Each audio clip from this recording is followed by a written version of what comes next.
Vous l'attendiez avec impatience cet épisode les gars, je me trompe, enfin je ne dis pas que je me trompe souvent, mais je pense que cet épisode, je vous en ai assez parlé durant les derniers mois qui se sont écoulés. Et oui, rien que pour vous, je vous offre la trilogie, le 3e épisode, 10 anecdotes centrées sur l'animé de Fairy Tail. Donc on ne perd pas une seule seconde et on entre pour la dernière fois dans cet univers magnifique. En avant pour la première anecdote.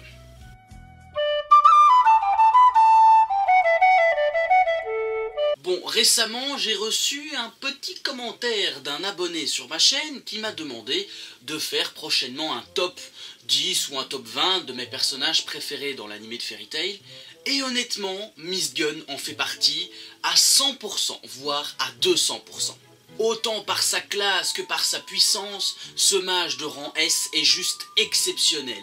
Et honnêtement, je suis quelqu'un qui est assez frustré de l'avoir vu disparaître de la série après l'arc Edolas. Et oui, Miss Gun aurait pu revenir faire un petit coucou à la guilde, prendre un petit thé, mais non, on l'a un petit peu éjecté, et c'est triste. Selon toute probabilité, et c'est pas sûr à 100%, mais je pense que c'est vrai, enfin dans ma tête ça paraît logique, Miss Gun devait être au courant de la relation un petit peu tendue entre Jelal et Erza, et c'est d'ailleurs pour ça que lors de la bataille de Fairy Tail, il a refusé catégoriquement qu'on voit son visage pour éviter les malentendus. En même temps, soyons honnêtes, Miss Gun n'avait qu'à se faire une coloration, n'avait qu'à se teindre les cheveux en rose, en jaune ou même en vert, pourquoi pas, soyons fous. Tiens, qu'est-ce que ça donnerait, Miss Gun, avec des cheveux roses, verts et jaunes? Je me le demande. Bah oui, qu'est-ce que ça donnerait?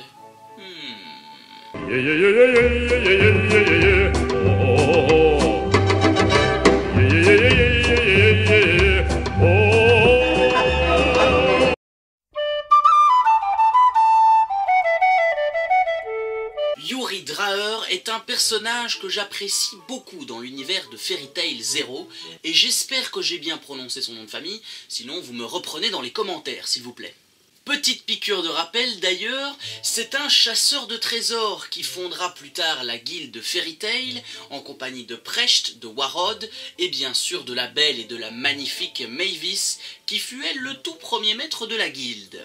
Il y a cependant une toute petite, voire une minuscule anecdote sur ce personnage, c'est que c'est le seul, vous m'entendez bien, c'est le seul des 3 fondateurs qui n'a pas connu la 3e génération de Fairy Tail. Et oui, puisqu'il est mort en l'an 700, c'est-à-dire 4 ans après avoir donné naissance à Makarov, qui lui sera bien sûr un prochain maître de Fairy Tail. Je crois même qu'il vient après Hadès ou Precht, comme on l'appelait avant.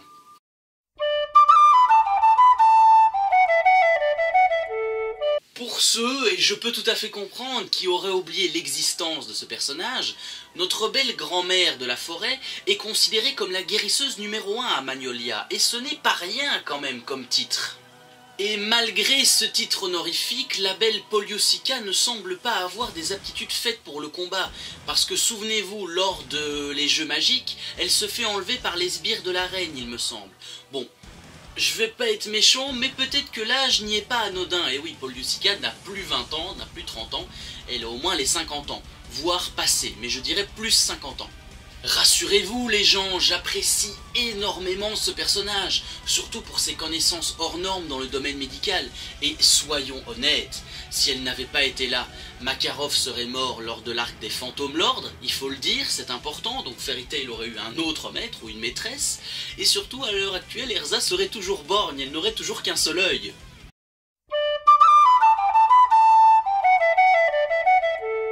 Quand on regarde d'un autre angle l'animé, on se rend compte qu'il y a des personnages qui sont mis de côté, voire, on va le dire, carrément mis dans l'ombre aux oubliettes, et c'est le cas de Lucky, la jeune fille aux cheveux mauves. Malgré son statut de remplaçante, voire de doublure quasiment à certains moments de l'animé, elle a quand même un caractère assez fort, un caractère vraiment bien trempé, et surtout elle a une personnalité très attachante, il faut le souligner. Notre jeune femme, plus tard, aimerait d'ailleurs exercer la profession de charpentier ou de charpentière, je ne sais pas si on dit les deux. Ben oui, ce qui explique un petit peu sa magie de modelage du bois. Ah, rien n'est laissé au hasard au sein de la guilde.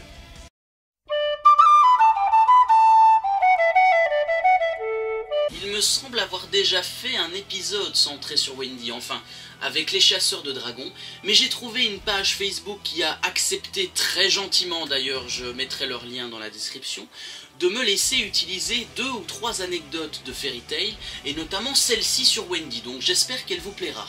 Wendy, à la base, était supposée être une chasseuse de dragons. Oui, certes, une chasseuse de dragons, vous allez me dire, on connaît, mais une chasseuse de dragons utilisant l'élément de l'eau. Ah, oui, Wendy aurait dû utiliser l'eau comme élément principal, seulement, eh bien, Jubia était déjà au sein de la guilde, donc ça posait un petit problème. Avec ce petit problème, ce petit souci, Hiro Mashima décida de transformer son élément et de donner le vent à Wendy et l'eau à Jubia. Donc Jubia garda son élément. Bon, c'est vrai, mais au final, je trouve que ça aurait été cool de voir Wendy utiliser l'élément de l'eau comme chasseuse de dragons. Et puis 2 femmes utilisant l'eau dans la même guilde, pour moi ça ne posait pas de problème.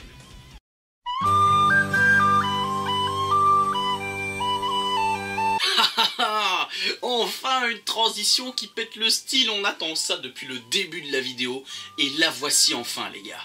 Zelef est un de mes méchants préférés au sein de l'anime Fairy Tail, tout simplement parce qu'il a une histoire quand même assez touchante, il est très sombre par moments, et surtout il a une force colossale, une puissance phénoménale qui fait de lui un personnage badass, c'est tout, il n'y a rien d'autre à dire sur lui. Certes, il est badass, vous allez me dire, il est trop cool, il est génial, c'est un mec cool, mais est-ce que vous savez vraiment la signification de son nom? Non? Rassurez-vous, je suis là pour vous aider. Heureusement que je suis là, hein. Zelef vient en fait du mot séraph. Séraph, je crois que c'est comme ça qu'on dit, et en fait, eh bien, ça veut tout simplement dire ange de haut rang. Vous voyez, même la signification de son nom est badass, comme quoi tout est lié, tout était déjà trouvé d'avance.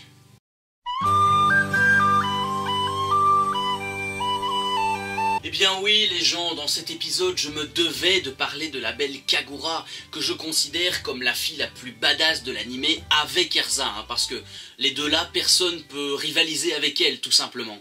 Et justement, en parlant de la puissance de ces 2 femmes, apprenez que Kagura est quand même une des femmes les plus puissantes du royaume de Fioré.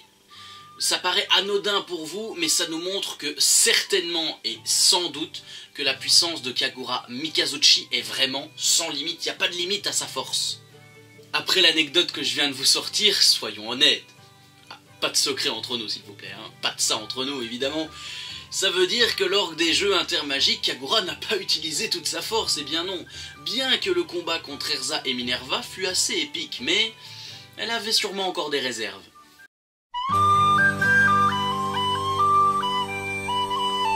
Parlons de Jura d'Acier, le mage sacré de Lamia Scale qu'on a tous adoré durant l'arc du Nirvana. Certes, il a une force colossale, mais c'est quand même bien de s'attarder un petit peu sur l'origine de son nom, c'est vrai. Pourquoi l'appeler Jura? Pourquoi ce nom bien précis? Son nom viendrait tout simplement de Jura, vous savez, la chaîne de montagnes très imposante en France, et rien n'est laissé au hasard puisque sa magie est liée à celle de la Terre. On peut dire alors que le nom était tout simplement très bien trouvé, il n'y a rien à redire encore une fois.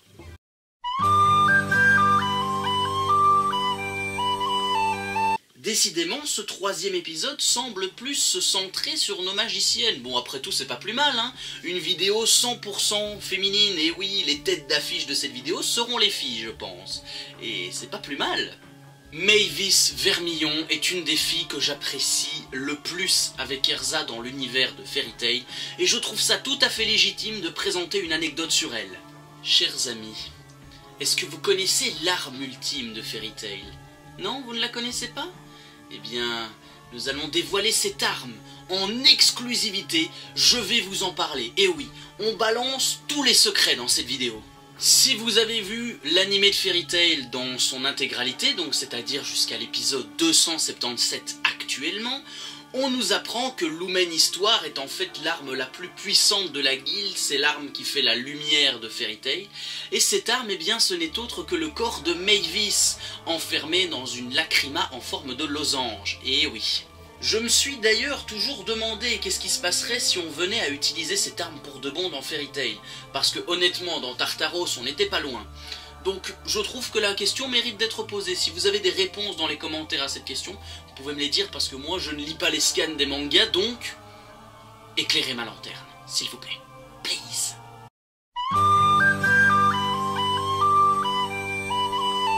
Bon, eh bien c'est officiel, les filles ont pris le pouvoir dans cette vidéo, et oui, je suis vraiment sincèrement désolé les gars, mais les filles ont pris le pouvoir aujourd'hui. Et oui, ça devait arriver un jour. Attardons-nous un petit peu sur la chef des 9 portes démoniaques de Tartaros, Dame Kyoka, ou comme j'aime l'appeler, la maîtresse d'Erza. Ah, je suis désolé, le respect est mort ce soir. Le respect est mort, j'en ai plus rien à faire. Désolé Erza, mais voilà, il faut dire la vérité, il faut rétablir la vérité. Ce personnage a un caractère diabolique, certes, mais c'est surtout mon personnage préféré des 9 portes démoniaques, et notamment avec Sheila ou Seyla, elles font partie de mes portes démoniaques préférées de Tartaros, je suis désolé, ces deux-là, c'est les plus fortes. Pourtant, malgré ce statut de méchante, Kyoka est un des personnages préférés parmi les 9 portes démoniaques, et qui la préfère? Eh bien, c'est notre cher, notre beau Hiro Mashima qui est fan d'elle. Ah... Kyoka, je crois que tu as un ticket avec le créateur. Voilà les gars, cet épisode est enfin terminé. J'espère qu'il vous a plu, parce qu'il n'y en aura plus des 10 anecdotes sur Fairy Tail, et oui, le 3e déjà. 3 épisodes, les 2 premiers ont fait un petit carton, il faut le dire, ça me fait plaisir.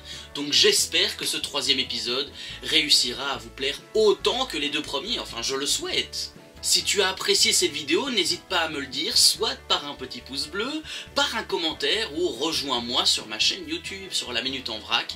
Tu t'abonnes, c'est gratuit, tu découvres des vidéos, des contenus, c'est très chouette et on s'amuse. Bon, quant à moi, je vous dis à très bientôt pour de nouvelles vidéos. On se retrouve fin avril pour le MF+ numéro 8, une critique centrée sur la suite d'un animé d'enfance. Donc à très bientôt pour de nouvelles vidéos. Portez-vous bien, passez un bon week-end et salut!